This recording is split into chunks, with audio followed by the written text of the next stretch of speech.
Salut la famille, nous sommes très heureux de nous retrouver encore une fois de plus devant vous et nous disons merci, merci d'être toujours là présent, surtout à travers l'espace des commentaires. Il faut utiliser cet espace car cet espace est bien réservé pour vous. Likez, partagez les liens, ça je te les recommande. Il faut toujours penser à partager les liens, c'est pour que d'autres personnes puissent nous découvrir, pour que et aussi puissent s'abonner sur notre chaîne. C'est très très important, nous avons besoin de ça. Et puis regardez aussi nos vidéos jusqu'à la fin. C'est très très important. Et par après, si tu as quelque chose que tu voulais partager avec nous, donc tu nous laisses un commentaire. Et abonne-toi. C'est juste en bas dans les coins, tu cliques, tu t'abonnes.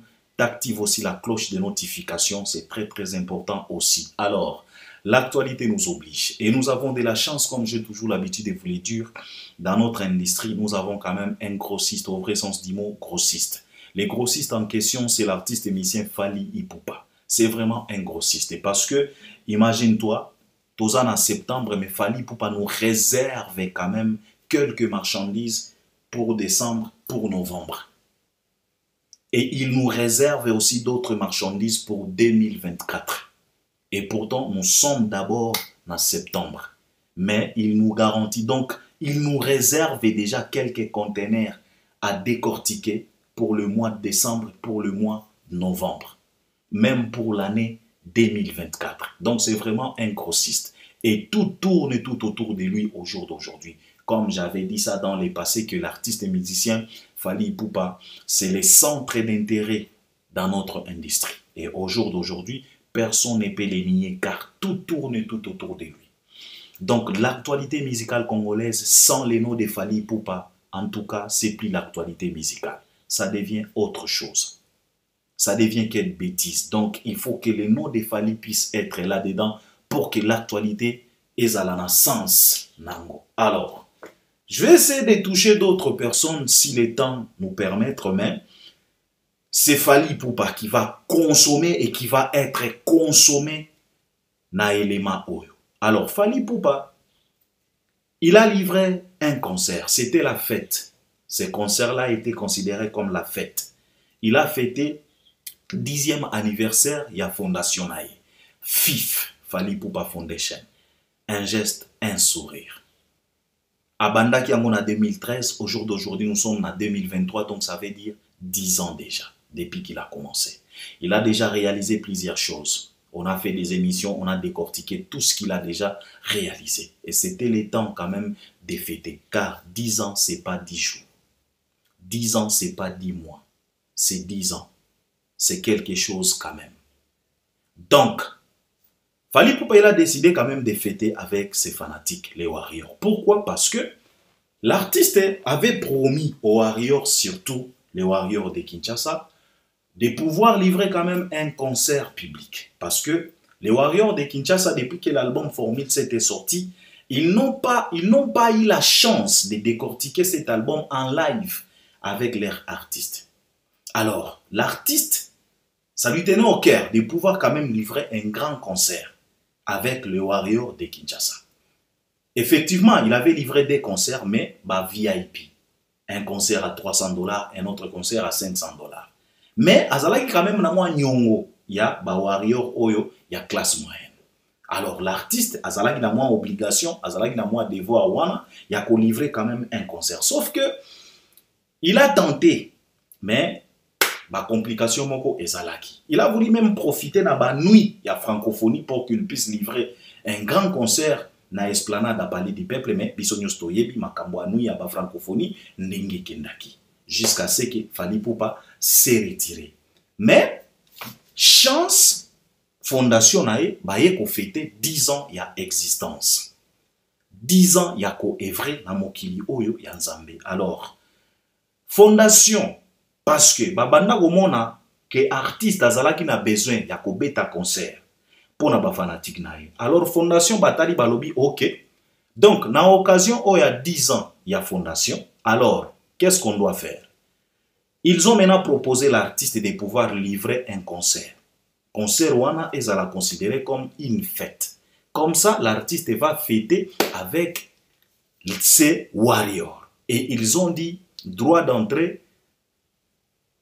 0 francs. Yo kende olukaka elamba ya pembe, lata pembe et puis yaka kota na concert.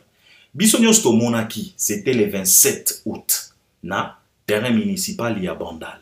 On a vu ce qui s'est passé. C'était du wow, c'était une réussite et c'était au-delà de la réussite parce que la fête a été annoncée un certain jeudi et fête elingaki ezala dimanche. Donc, les Warriors bazalaki kaka na 2 jours ya préparation. Et kobosana te ke balobaki na bango ke pobo kota il faut pembe. Et biso nyonso toyebi kozwa elamba ya pembe, ce n'était pas du tout évident. Mais les Warriors, ils ont montré de quoi ils sont capables. Et comme ils ont toujours l'habitude de nous le dire que l'impossible n'est pas Warrior. Place oyo batu bamonaka ke eza impossible et comme aka possible pour les Warriors. Et ils nous ont prouvé encore une fois de plus que l'impossible n'est pas Warrior. Malgré 2 jours de préparation, les Warriors se sont préparés et ils sont venus. Et ils ont fêté ensemble avec l'artiste et musicien Fally Ipupa. Et cette fête, il y a 10e anniversaire, il y a Fondation Fally Ipupa. Et il y a encore une fois de plus, écho au Toyo Kakana Musika, parce que biso to fan na Congo te que non. Cet album Formule 7 est un album Oezo Beta Makasi Nakisasa. Parce que misusu bazalaka na ba doute. Mais touti komona. Mais biso to mona ki yango déjà tango Fally Ipupa avait livré des concerts VIP VVIP. Pourquoi je dis ça? C'est parce que batu oyo bakotaka na ba concert ya ba VIP VVIP, bazalaka na ba mwa charisme na bango moko boye.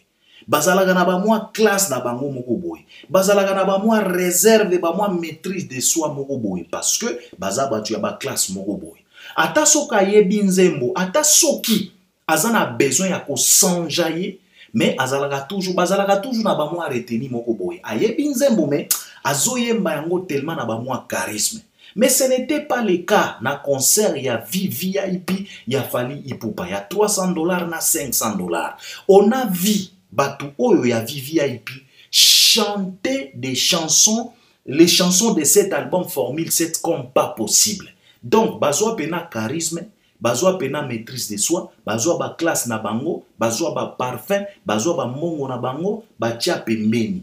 Ba yemba na Fally comme pas possible. Et quand on a vu ça, Mbalamoko, to comprena que non, cet album est en train de ravager. Parce que, ce qui batu ya VIP, ba yemba ki album lo lenge wana, sikoyo batu ya classe moyenne kozala nengeni. Donc, ça nous a confirmé que effectivement, cet album est en train de ravager. Alors, dans Fally Sikoyo aye ko fêter 10 ans, il y a anniversaire, 10e anniversaire, il y a fondation, en tout cas, ba Warrior, ba Talibiso, encore une fois de plus que non, l'album Formule 7. C'est un album pas comme tout autre album. Et ça, album moko boye, et na makambo mosusu, et na moto mosusu. Biso moko tomona ki là où l'artiste azalaki même incapable à exécuter banzembo naye. Jusqu'à ce que les fanatiques ont demandé à leur artiste de ne pas chanter. Ne te fatigue pas. T'as déjà chanté. T'as déjà chanté na katia studio. Alors na live, tika biso peto edeyo. Et on a vu. Ils ont chanté, à l'occurrence, les chansons comme 100e dossier. Les chansons comme Mal accompagné. Des chansons comme C'est l'amour. En tout cas, l'artiste ne faisait que les débits. Lui, il donnait que les débits. Batungo Bayambi. Et c'était vraiment la fête. Car, depuis que l'artiste et musicien Fally Ipupa avait sorti cet album, il n'a pas réalisé plusieurs émissions. Il n'a pas réalisé plusieurs sorties médiatiques pour parler de cet album. Non. Il a mis au monde cet album et il a dit à l'album, ok, tu es déjà au monde. Donc, débrouille-toi. Donc, album Formule 7, eza lokola mwana nyoka. Omoni nyoka, si serpent soka boti, mwana zelaka te, ke ya fanda wana te, mbala moko nenga zo uta na libulu moya mama na ye, akomi kosuwa, soko sali erreur asui yo. Donc, mbala moko aza pe na venin. Même si ekozala mortel te lokola venin ya nyoka ya mama na ye, me keba, nenga zo uta na libumu ya mama na ye, aza déjà na venimé. Donc, Aza déjà venimé. Donc, Soko Sakani a kokipe Koswayo. Donc, c'est comme album Formule 7. Fali, il a mis au monde cet album et il a dit à l'album, débrouille-toi parce que tu es déjà sur la terre. Donc, tu vas te débrouiller. Na Chieo na Mokili, débrouille-toi. Et on a vu cet album. Fali n'a jamais envoyé. Imagine-toi, il a même interdit aux artistes qui l'accompagnent de pouvoir réaliser des sorties médiatiques pour parler, pour débattre sur cet album. Il les a interdits. Et biso to banga ki toloba ki me fali poupa. Tika bango basa la promotion et album. Il a dit non. Album na nga oyo mwana nyoka. Nenga zo uta na libumu ya mama. Venime mbala moko. Osakani ozui ya yo vene. Crotal pena, serpent à sonnette. Ko blagete ndenga zo uta na libumu ya mama. Venime. Osakani ozui ya yo vene. Formule 7.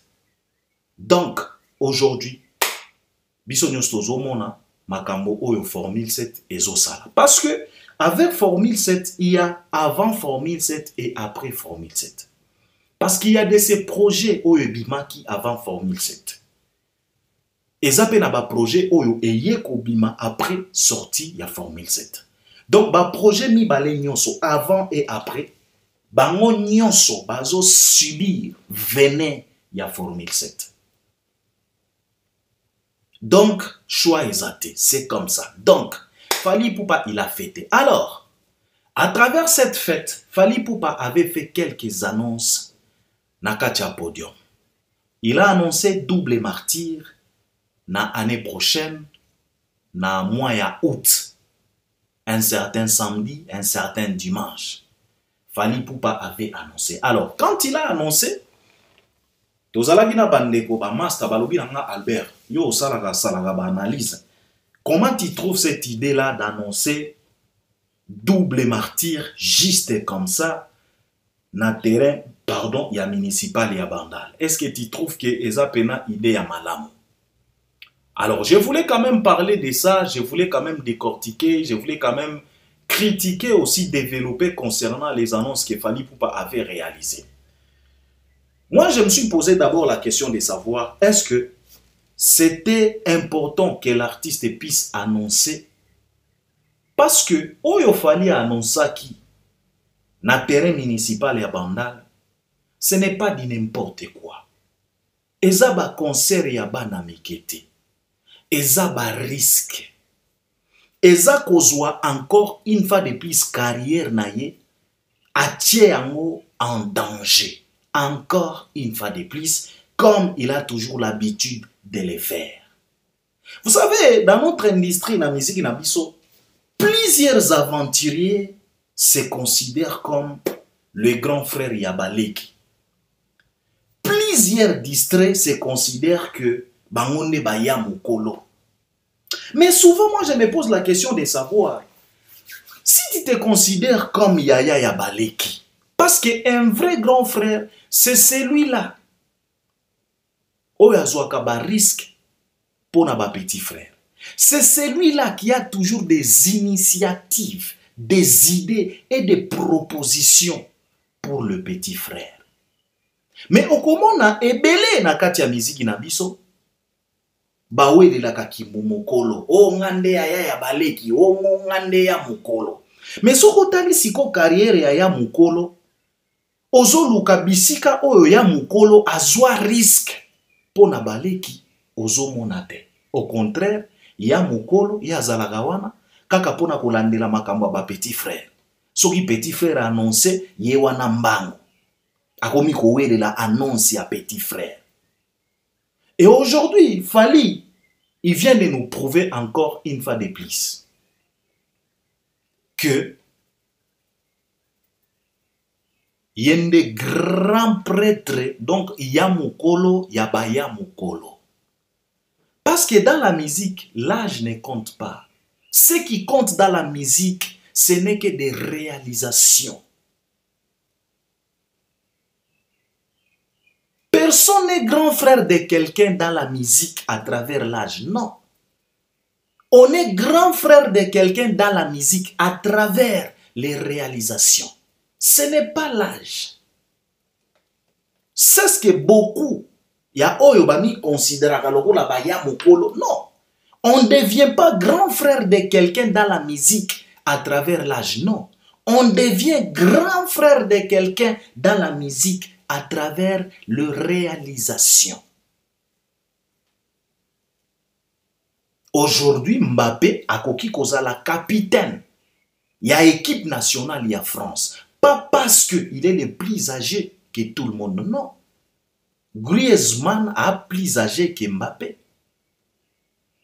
Mais aujourd'hui, c'est Mbappé, le capitaine. Pas parce que Mbappé est plus grand. Pas parce que Mbappé est plus âgé que Olivier Giroud. C'est à travers ce que Mbappé est en train de réaliser. Mais dans la musique, papa, on ne devient pas grand frère de quelqu'un dans la musique à travers l'âge. Non, on devient grand frère à travers les réalisations, les risques, les initiatives, les idées, les directives. C'est par là qu'on va dire que non, celui-là, c'est le grand frère. Ata Sokozana a 5 ans. Ça n'a pas demandé 30 ans à bébé Tchanda de pouvoir se produire là où Era s'est produit. Alors aujourd'hui, tu comprendre que ya mukolo, ya baya mukolo, c'est Fally Ipupa parce que il est le seul et l'unique ya kozwaka ba risque, ya kotiaka carrière na ye na ba danger. C'est lui. Et Azo continue toujours kozwa ba risque. Alors, il a annoncé des concerts dans le Stade des Martyrs. Sauf que moi, je n'étais pas vraiment d'accord. Il y a ba annonce wana. Je suis d'accord que Fally puisse livrer des Stades des Martyrs. D'ailleurs, tous les 29 octobre, il y a les 29 dans les 30. Donc, je suis pour et je suis tellement fier car il prouve encore une fois de plus combien de fois c'est celui, le Yaya Yabaleki. Parce que même dans ma famille, ma grand frère Nabiso, bangonne babanda kozwa ba initiative. Bangonne babanda koya na ba idée, bangonne babanda kozwa ba risque. Biso tozaika ba petit frère tozo landaga na sima na ba famille. Okomona ba grand frère baye balobi na biso ale boya token. Toke kosala ba désordre quelque part na ba quartier kuna bitumbe bimi kuna biso toza à l'aise parce que toyebi ke ba grand frère bayali. Et effectivement ba kobunda bitumba wana tina suka tozongi pe ba palin. Alors ça montre caractère ya ba grand frère. Les grands frères eza batu oyo bazwaka ba risque, bazwaka pe ba initiative pour na bien ya ba petit frère. Il faut que petit frère azala sécurisé. Tant mon grand frère azali bosso. C'est ce que Fally est en train de faire aujourd'hui. Et il nous prouve à chaque fois que c'est celui-là, le Yaya Yabaleki. Donc au jour d'aujourd'hui, tous les musiciens Babaleki ya Fally. Ndenge nazolo banabino awa, on ne devient pas grand frère dans la musique à travers l'âge, non, à travers leur réalisation. Point barre. Alors, je suis tellement d'accord, mais sauf que qu'on annonçait à mon terrain municipal à Bandal, c'est ce qui m'a dérangé. Pourquoi je dis ça? C'est parce que bandeko ba bolingo biso nyos tozomona bitumba oyo Fally azobunda lelo dans la République démocratique du Congo. Biso nyos tozomona ndenge nini batu ba microbe, ba zombie, ba nzinzi bazolinga basala par tous les moyens possibles ba déstabiliser artiste oyo. Tozomona ndenge nini bazo associer même ba homme politique pour que ba déstabiliser carrière ya mwana mobali oyo. Malgré qu'ils ont commencé ça depuis 2006 style elo bazo kokate, mais cela ne veut pas dire que toko bandaka kopesa bango ba occasion pour ba tirer. Parce que moi, j'estime que ce que Fally vient de faire dans le terrain municipal à Bandal, c'est comme si à Pessi Bango, encore une fois de plus, opportunité ya ko manigancer. Parce que le microbe que Fally azo bundana na bango, pour le moment, Bazan a besoin de sous à tenter. Je pense qu'il est temps de commencer à les surprendre. Qu'on leur accorde les tenter. Je pense que c'est ce qui m'a tellement dérangé de voir Fally annoncer double martyr dans le stade municipal de Bandal. Et pourtant, double martyr est causé dans l'année mais en 2024. Alors pose-toi la question. Tango banzinzi, ba microbe, ba bactéries, ba zombies, ba yoki likambo wana. Donc, yo moko comprendre que bazana marge ya kosala ba démarche pour na ko déstabiliser ba projet wana. Parce que je vous jure, tango kaka ba yoka ki ba annonce wana, ils ont commencé à passer des coups de fil. Pour ba banda ko déstabiliser ba événement wana. Mes chers frères, Toyebi, pour que Fally abete le 29 octobre dans le stade de Martyrs, ce n'est pas parce que Fally n'est date au Yaponaki. Fally devrait jouer bien avant les stades de Martyrs. Nelelo Fally et si abete à des stades. Mais il y a eu toujours des complications. À chaque fois, Fally annonçait quelque chose. Fally voulait même se produire dans Ndolo. Mais il y a eu toujours des complications. Pourquoi? Les bactéries, le microbe en cravate, les microbes en Versace, le microbe en Balmain. Alors, bah microbe wana, moi je pense que au jour d'aujourd'hui, artiste, il faut à changer stratégie. Ata soki bazo kokayete mais kopesaka ennemi na yo occasion te ya ko tirer car on ne sait jamais. Peut-être akoki ko tirer balle moko boye ezuyo même na lokolo et koki pe ko perturber yo. Donc, moi je pense que Fally devrait faire ndenge hauti kosala bango j'ai na 10e anniversaire ya fondation na ye.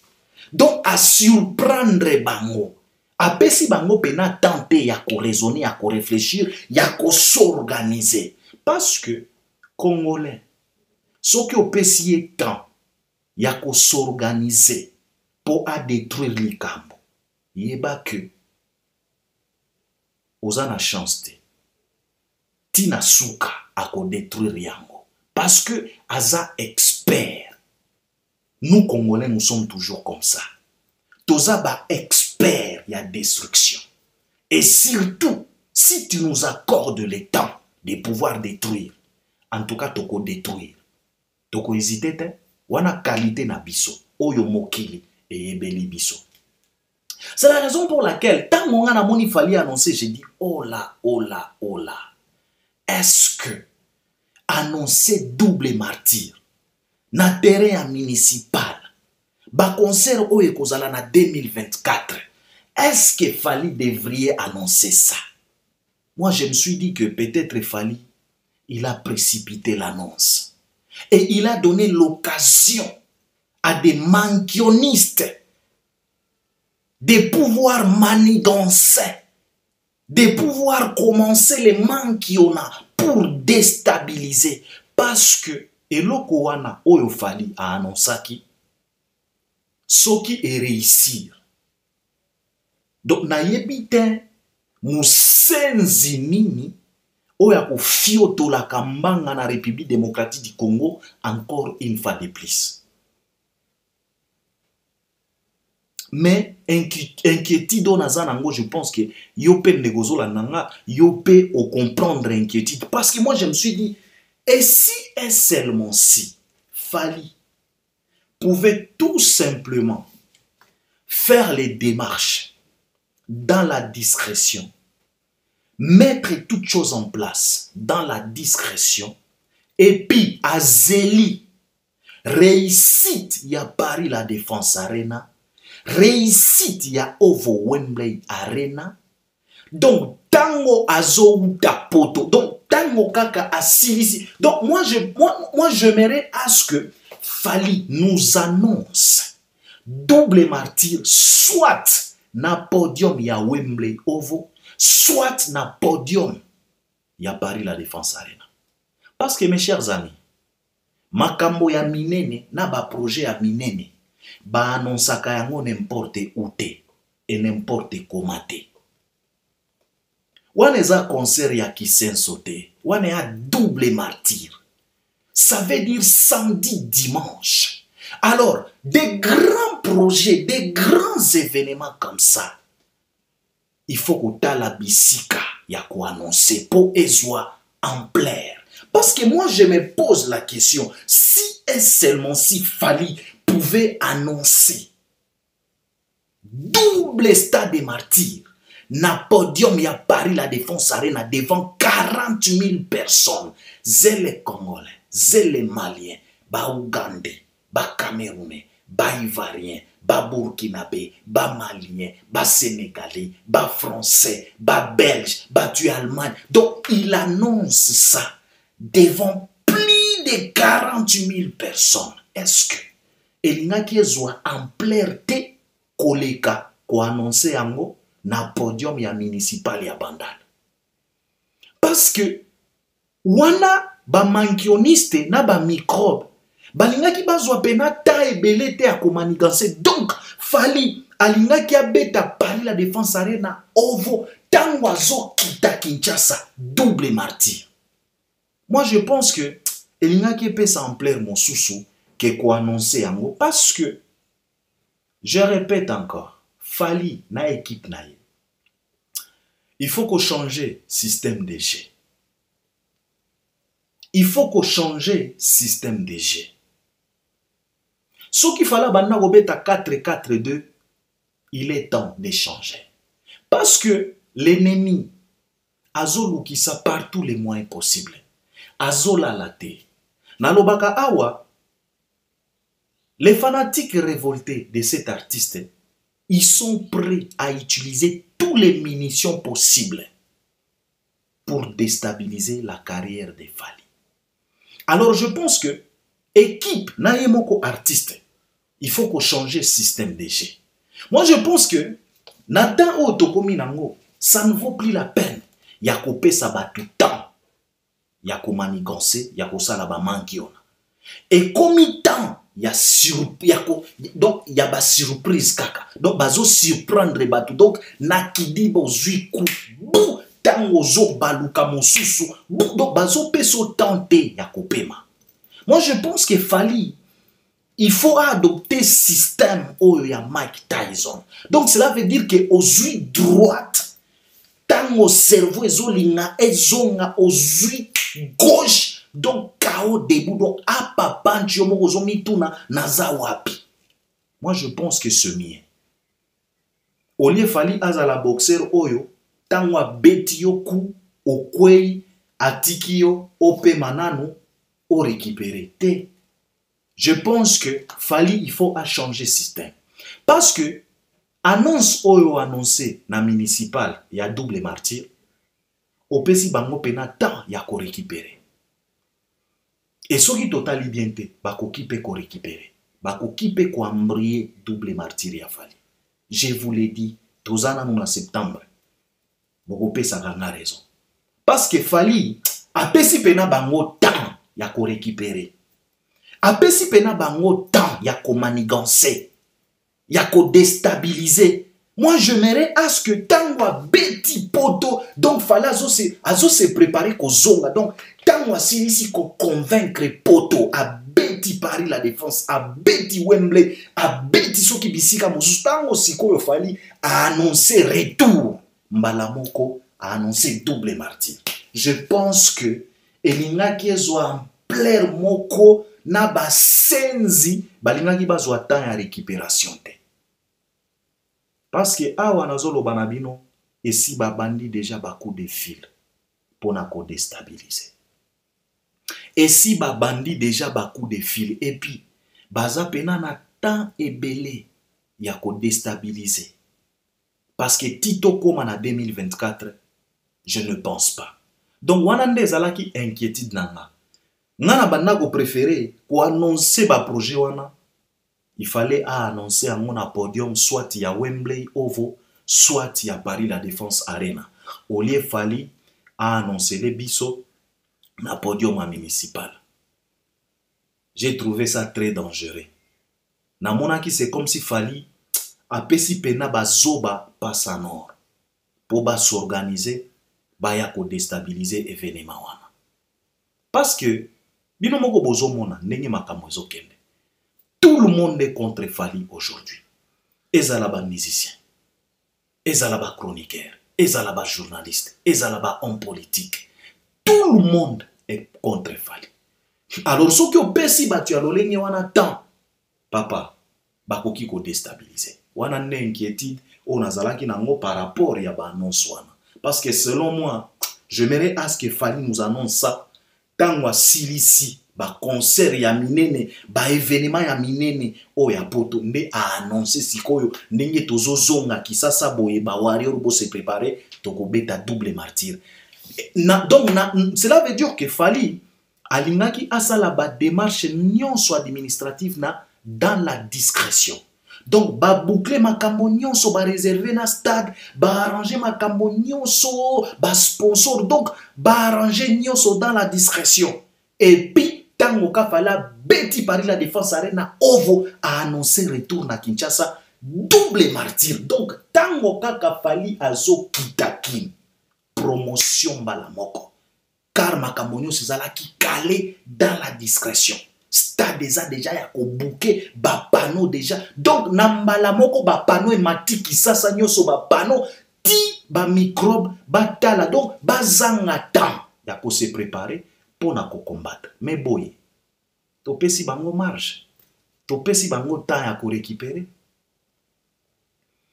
Annonce wana ezaneti coup au bétier droite. Double martyr. À quoi déjà. Mais au lieu d'enchaîner, au tiki temps à récupérer. Parce que tu annonces dans le mois de août. Double martyr et cause en 2014 et en 2024. Na ki mutema mabe otozomona. Au pesier temps à récupérer. À récupérer, à kolamuka, à koluka par tous les moyens possibles, à ya déstabiliser. Et ça souhait n'a matin, sauf que et ça inquiétude nanga. Mais Nzamba a quand même à protéger. Donc, Fally a annoncé double martyr. Tokolo belango pena mingi mingi te parce que tant eza nano tokoya ko décortiquer yango.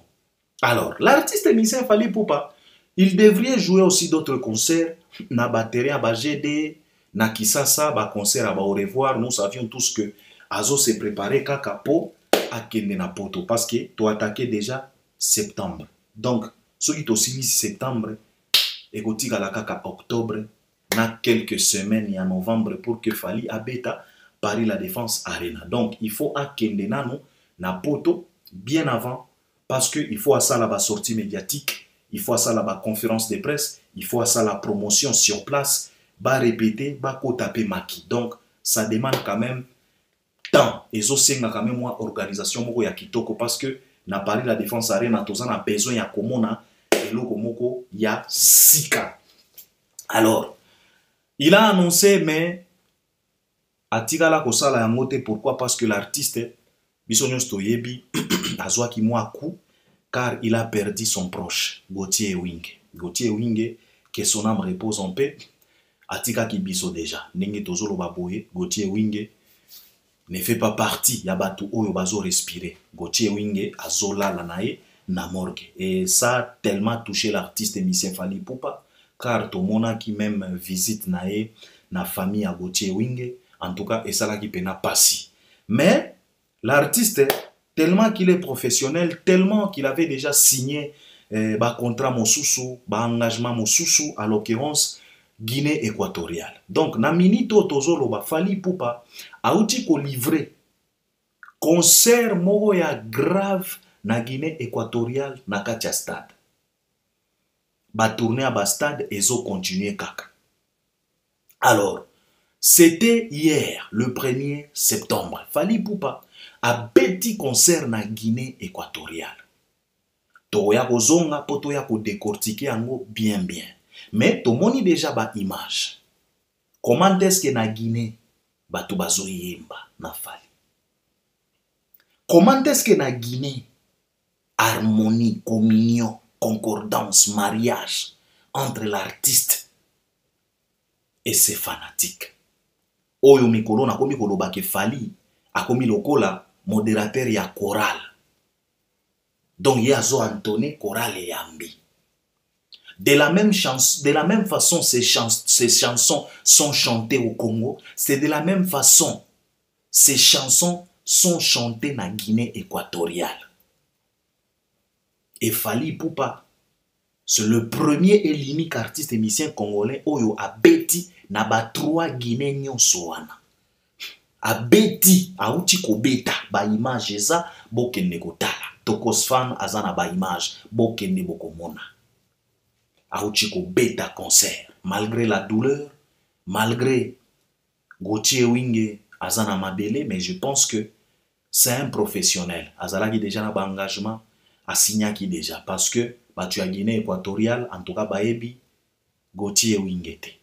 Donc Fally Ipupa, il était dans l'obligation de pouvoir quand même honorer ses contrats. Mais comme Gauthier Wingé, c'est son frère congolais, et Gauthier Wingé, bayebi mingi na communauté, c'est la raison pour laquelle l'artiste, pour la mémoire, pour la respecter nzoto, na molimo ya moei, il a annulé l'activité nyonso oyo ezalaki prévu après fête il y a 10 ans, il y a fondation naye. Il a tout annulé dans la République démocratique du Congo, mais il est dans l'obligation quand même de respecter le contrat oyo eza au-delà de la République démocratique du Congo, à l'occurrence Guinée équatoriale. Alors, ndenge fala silisi Guinée, fala zo kende kobeta Zanzibar, Tanzanie.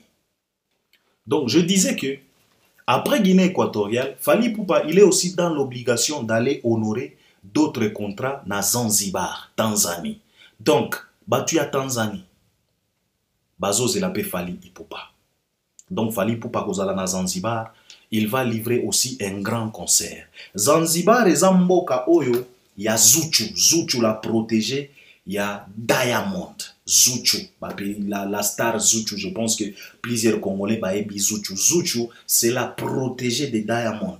Pour le moment, bazo bima ensemble, donc c'est sa copine quoi. Donc, Zanzibar et Zabisika oyo, et pas na bango, donc Zuchu et pas na bango ezalaka Zanzibar. Donc Fally Ipupa va livrer un grand concert na Zanzibar, Tanzanie. Je pense que bazo zela ekuna. Donc, après Zanzibar, Fally Ipupa a zappé naba date mosusu. Mais je pense que avant Yako Kende na Europe pour se préparer pour Paris la Défense Arena, je pense que Fally Ipupa il faut aya ko livrer concert mosusu ya au revoir na Kisasa. Et ko ça la pena kitoko makasi. Donc Fally il faut a livrer concert mosusu. Malheureusement parce que ngai na mutu na nga na banda ko linga na banda ko préférer que Fally a beta concert ya donc une année ya anniversaire ya Formule 7 depuis Ebima. Malheureusement Ekoko Kisa une année le 16 décembre. Ça pouvait être quelque chose de naïbite soki ezalaki ata na décembre Fally a beti concert ya au revoir. Ya anniversaire ya une année ya Formule 7. Malheureusement Formule 7 Ekoko Kisa une année na décembre. Mais biso tozo souhaiter que Fally a ça là par tous les moyens possibles. Batala ndenge nini bako beta concert mosusu. Soit ya ko honorer mémoire ya Gauthier Wingé, soit au revoir, soit anniversaire d'avance kaka ya Formule 7. Babeti ata 8 mois ya Formule 7 ou bien 9 mois ya Formule 7 parce que cet album c'est quelque chose. Ezo mérité pena. Un Formule 7 à l'honneur. Donc moi je pense que ekozala pena kitoko makasi soki Fally Ipupa a beti concert mosusu na Kisasa ya au revoir pour akende na poto ko kende ko honorer ko respecter ba engagement na Paris la Défense Arena et puis na Wembley Oval Arena. Et nous savions tous que na terrain municipal. L'artiste avait dit que non, eza pe na bisika mosusu oyo nanu nazo bomba. En tout cas, bako dévoiler après. Parce que tu sais très bien que il fallait à lancer date mosusu na Belgique, mais tozo zela kaka. Ça, ce n'est pas grave. Alors, Fally Ipupa, autaki pe kobimisa clip ya nzembo na ye Afsana. Afsana, c'est une merveille. Oyo, ezo se retrouver kaka na album tozo lobela Formule 7. En tout cas, Afsana eza wana. Jusqu'à maintenant, nzembo wana ekokisi nanu 1 million d'évités. Mais moi, je ne suis pas étonné et je le savais très bien parce que parfois, Fally surcharge ses fanatiques parce que l'actualité est tellement ébellée et puis makambo ya ko consommer est tellement ébellée pour les warriors. Alors parfois, ça leur coûte cher parce que bazana ba obligation ébellée, bazana makambo ébellé à kosala. Les warriors, ce n'est pas comme d'autres fanatiques oyo bazala ka servi une fois par an. Non, les warriors les abatu oyo bakoki kozala na 20 préoccupations na moi moko. Parce que imagine-toi un peu. Clip ebimi, mbala moko artiste a annoncé concert, blanc. Après kaka concert, liwa ya Gauthier Wing. Après kaka liwa ya Gauthier Wing, Guinée équatoriale. Après Guinée équatoriale, yewana Zanzibar. En même temps, Afsana pesa na YouTube, yango pesa na besoin ya ba vie. En même temps, Formule 7. Donc, ce n'est pas du tout évident. En tout cas, nazo tenir pena ba warrior rigueur parce que ce n'est pas du tout évident yako s'en sortir quand on a un grossiste comme Fally Ipupa. Parce que ba grossiste lokola ba Fally Ipupa, soki boza ba détaillant, il faut se préparer en conséquence. Parce que parfois, grossiste akoki koya na ba conteneur ya ba marchandise tibino moko botali golobi mbongo esili biso. En tout cas, mbongo esili biso marchandise ezoya kaka. C'est ce que Fally fait les warriors. Parfois, les warriors bakomaka na yebite, c'est la raison pour laquelle nous sommes tellement fiers de vous parce que ce n'est pas du tout évident. Ofandi boelika boboy, ofandi boelika boboy. Donc, tu es obligé de consommer ça, visionner ça, regarder ça, parler de ça, défendre. Donc, ce n'est pas du tout évident. Donc, tozo tenir bino pena rigueureté, mais bon ça là par tous les moyens possibles que quand même clip wana eko matana moi 1 million parce que ça clip moko ya bien et ça penzembo ya bien bino moko boyembe bo uti ko yemba Afsana na terrain municipal ya Bandal. Donc eza tube à la congolaise mais ça quand même tube. Alors bon ça là par tous les moyens possibles eko mata moi 1 million. Comme ça ba vie mosusu ko ya ko mata yango naturellement parce que biso toyebi ndenge nini banzembo ya Fally ekendaka na kidiba kaka boye juste une danse et beta ba 30 combien de millions. Na kidiba kaka boye SL et beti déjà ba 20 millions. Na kidiba kaka boye mais idée yango wana ezo kende kaka. Donc avec le clip de Fally c'est toujours comme ça. Mais ce qui est très important, eza kaka bosala par tous les moyens possibles quand même. Beaucoup mana barre symbolique où il y a 1 million de vies. Ça va nous faire quand même du bien. Malgré que bosa tellement surchargé et nous sommes conscients de ça, mais bosala par tous les moyens possibles. Beaucoup matana moi bar il y a 1 million de vies et bosala pena kitoko makasi. En même temps, bon continuer à consommer Formule 7 parce que na lobaki na bino que Formule 7 oyo il faut ebena tamwa elembo. En même temps, cet artiste il est aussi nominé na 6 catégories na Afrima. Afrima ya Nigeria te mais Afrima version États-Unis. Donc, bon continuer ba vote. Et surtout l'artiste va prester na Afrima wana. Donc, il va aussi prester. Donc, Fally akobeta na cérémonie wana. Donc, yo moko comprendre que avec cet artiste et être fanatique de cet artiste, ce n'est pas du tout évident. Ce qui osa maturité, ce qui osa préparé te au piqué crise. Imagine-toi un peu. Ba nomination est paille. Ba concert est paille. Ba projet est paille. Ba clip est paille. Album est paille. Donc, ce n'est pas du tout évident avec cet artiste. Yango wana to félicitaka ba warrior. Parce que, malgré tout ça, malgré ba surcharge nyonso oyo, mais vous êtes toujours présent. Et vous maintenir toujours Fally numéro 1 na ba plateforme nyonso. Ce n'est pas du tout évident. Et c'est la raison pour laquelle lui-même avait dit que Toza ebelete, mais Toza partout. Oyo ba micro bazo comprendre ce que Fali voulait dire. Simple koloba que Toza ebelete, Toza partout. Fali voulait tout simplement dire na ba senzi nyonso oyo que nenge boza wana bino pe boza ba warrior parce que Toza partout. Même dans les spiritas, il y a les warriors dedans. Même les Gaulois sont d'abord les warriors. Car l'ère Gaulois suprême, c'est le premier warrior il y a haut niveau. Parce que bino moko bokomi koyoga ba odie komi kobimat. Ba Vasco balobaki. Tango Vasco azolobaki no tola lelaka ba album afali tango ebimi. Vasco azana raison azoko satan. Ça c'est vrai. Et tout le monde a yango maintes fois. Tout le monde a yango plusieurs fois. Tika na rappelé bino. Tango fala bimisi album na droit chemin. Pour bon comprendre que bala la kapena na album afali. Fali na nzembo asopeka. Ayemba nini? Ayemba nakolela likolo asoza komeo. Nakotika Miami sweka uka. Na matama satellite filme ngayo. B'Américain bamona peut-être o bako salela ngai anti souci mwana ya mama o mamve o.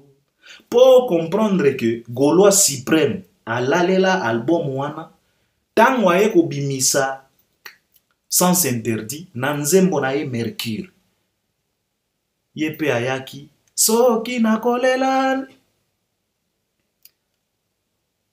Pinzoli na ngai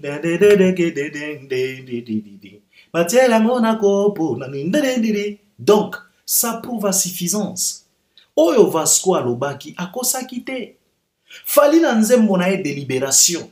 Eza na passage moko fala alobaka ke mwana suka aliaka mingi. Faire etango aye na qui est derrière toi. Na générique na ye. Yepe a répété quand même eloko ke balobaki ke mwana suka kolia ebele. Abanda ko kanisa ke ye pour popoye abinisi après Fali yenda kolia Fali. Donc ça prouve à suffisance que tango fala azoloba na batuke biso toza ebele te toza partout. Il voulait tout simplement dire que même yo motozo prétendre kozala Gaulois yeba que oza d'abord warrior. Donc nous sommes partout et tozo mona yango parce que même na ba page na bango na ba chaîne na bango soi-disant Gaulois, ce n'est que les photos de Fali qui sont postées là. Ce n'est que donc les informations de Fali qui sont toujours postées là-bas.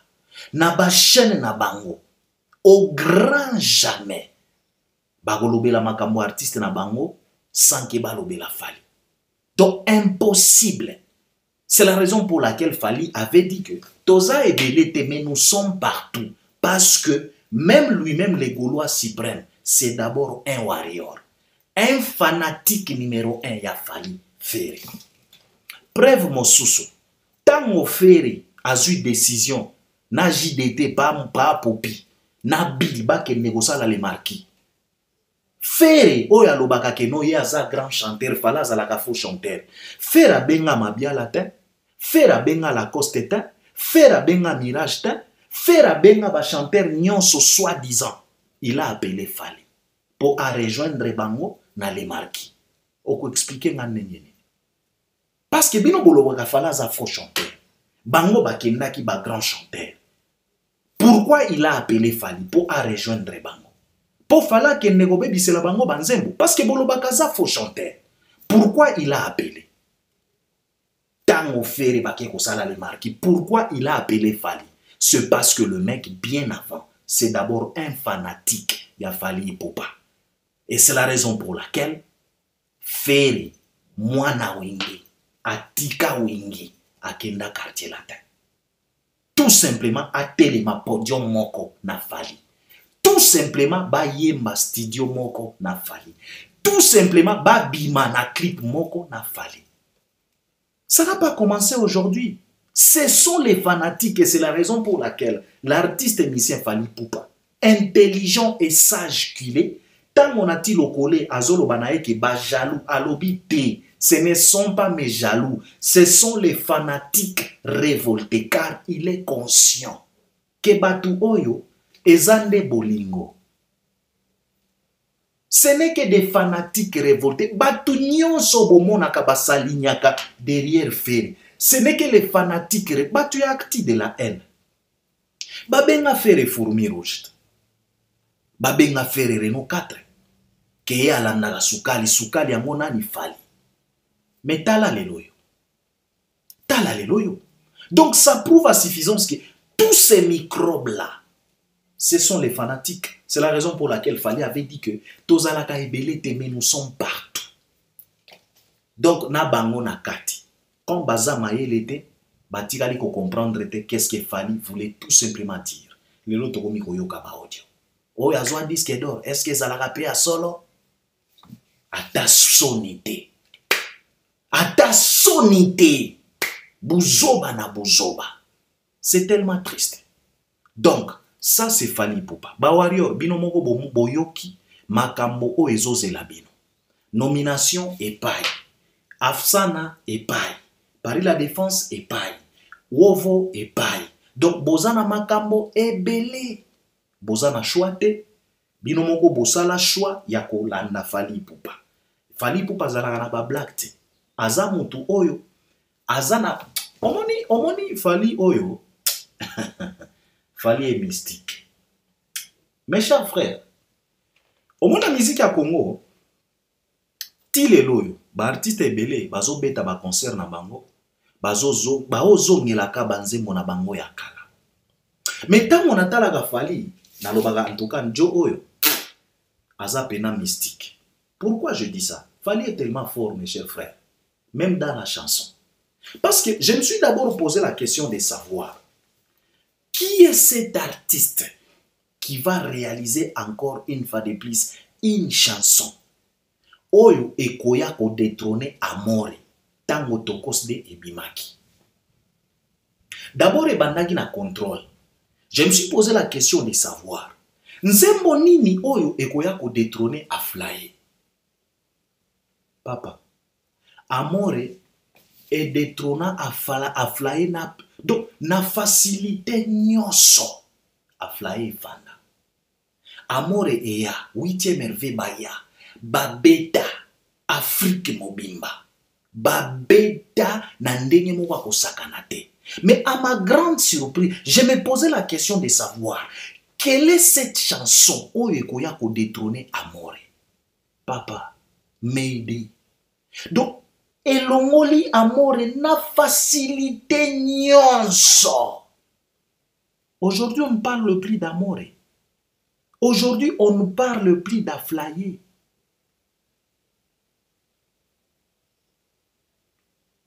Mais tala ba concert ba tumususo ba grand chanteur, Vita Imana Epai, kaka ba ancien succès.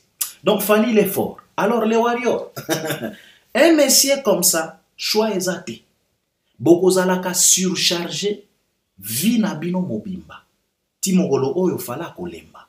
Alors bozana choite. Vous avez choisi Fali. Il faut se préparer. Parce que le mec, papa, oyebi kolongola Amore. Ezana ba artiste ebele na Congo, banda basa, banda babimisa banzembo na bango esala ba succès.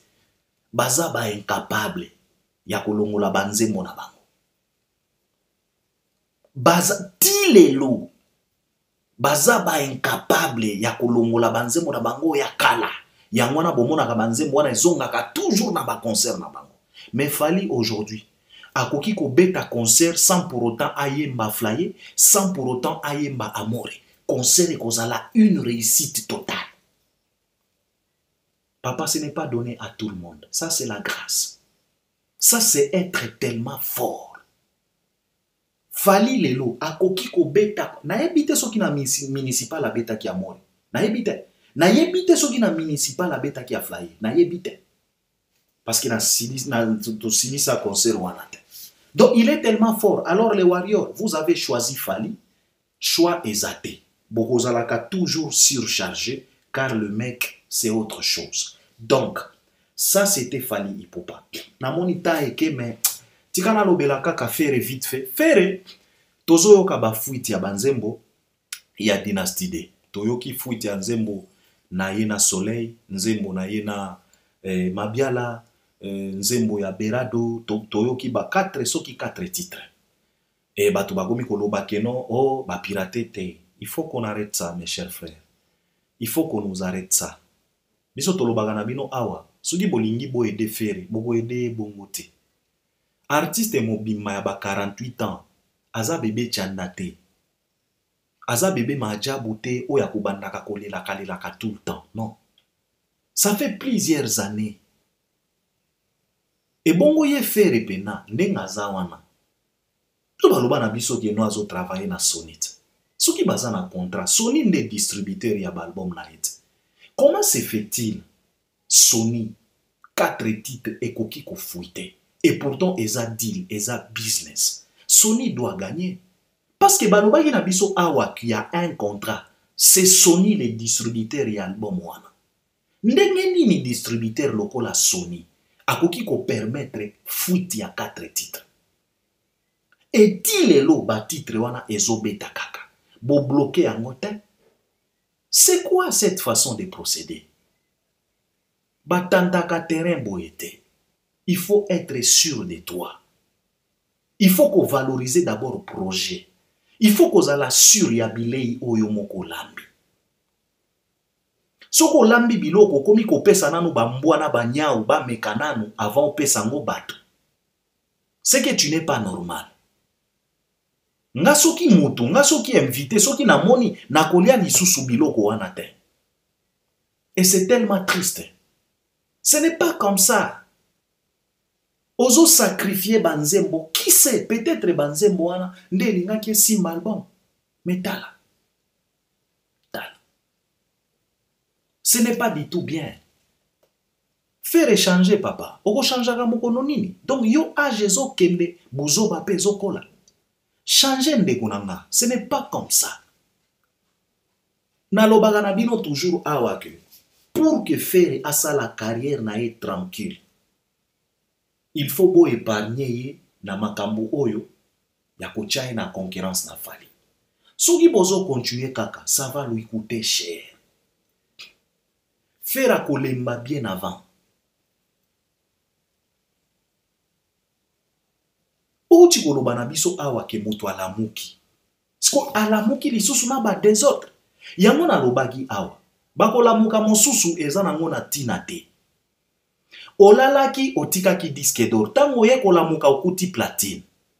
Okofuta nyongo mogoloni. Olalaki otikaki Stade des Martyrs. Tango ye kolamuka balobi na yo ke Paris la Défense. Ovo Wembley. Olalaki otikaki 12 Afrima. Tango lamuki balobi na yo 6 nominations. Donc vouloir ou pas akobenda. Omoni bakolamuka mosusu. Soki vraiment bolobi ke faire alamuki. Alamuki lisusu na ba désordre. Moi je pense que tango bokundaki il fallait alamuka ya sika. Il fallait atika ba désordre na place wa banda kolala. Pour nani bola musie lisusu na ba même désordre, na ba même défaillance, ba même défaillance one, ba même désordre, hein? Ba même ya kozanga profession. Donc alamuki kaka na même désordre.